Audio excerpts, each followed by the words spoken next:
Hi friends. నేను భారతి మాట్లాడేది. నేను ఒబ్బట్టు చేస్తా ఉన్నాను. శనగబెల్లు పక్కన నానబెట్టుకోవాలి. మైదా పిండి, గోధుమ పిండి 2 కప్పులేసుకొని, ఉప్పేసుకొని, నీళ్ళు పోసుకొని కలుపుకోవాలి.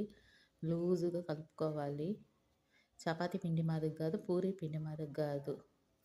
పెరపెరగా కొంచెం కలుపుకుంటే అట్లా అలాగా. దాంట్లో పసుపు వేసుకున్నాను. కలిపి ఒక 10 నిమిషాలు పక్కన పెట్టి, ఇదిగో శనగబెల్లు కుక్కర్లో వేసి, ఒక కప్పు నీళ్ళు పోసి 3 విజిల్ రావాలి ఫ్రెండ్స్. కొంచెం ఉడకాలి, కొంచెం ఉడకకూడదు. ముక్కాలు కప్పు నేను బెల్లం తీసుకున్నాను. అదైతే నేను జార్లో వేసి గ్రైండ్ చేసుకుంటాను ఫ్రెండ్స్. ఈరోజు సంక్రాంతి పండగ కదా, నా కూతురు అది చెయ్యి మమ్మీ, ఇది చెయ్యి మమ్మీ అనిండ్రు. సరే, నా కూతురు చెప్పేలేక ఒబ్బట్టు చేస్తూ ఉన్నాను ఫ్రెండ్స్. నేను ఈరోజు పండగ అయ్యి చాలా హడావుడి. బెల్లం వచ్చేసి మిక్సీలో వేసి గ్రైండ్ చేస్తా ఉన్నాను. నేను మిక్సీలో పట్టేస్తున్నా.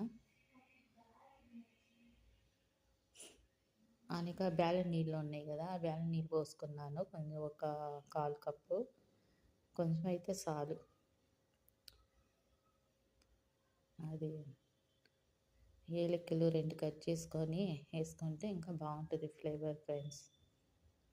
నా పిల్లలు చేయమని చేస్తూ ఉన్నాను. పొద్దున్నుంచి పనే అయిపోయింది.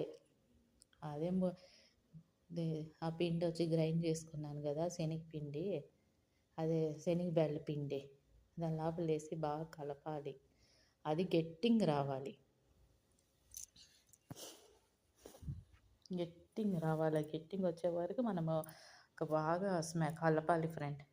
అట్లా వస్తే చాలు.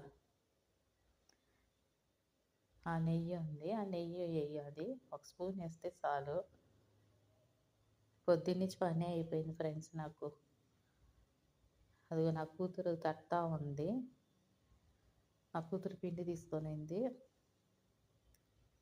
పలసంగా తట్టాలి, తట్టితే బాగా వస్తుంది.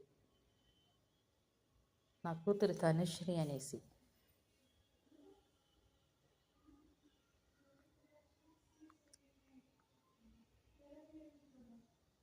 ఈరోజు చాలా పని అంటే పని కాదు, పండుగ అనేసి.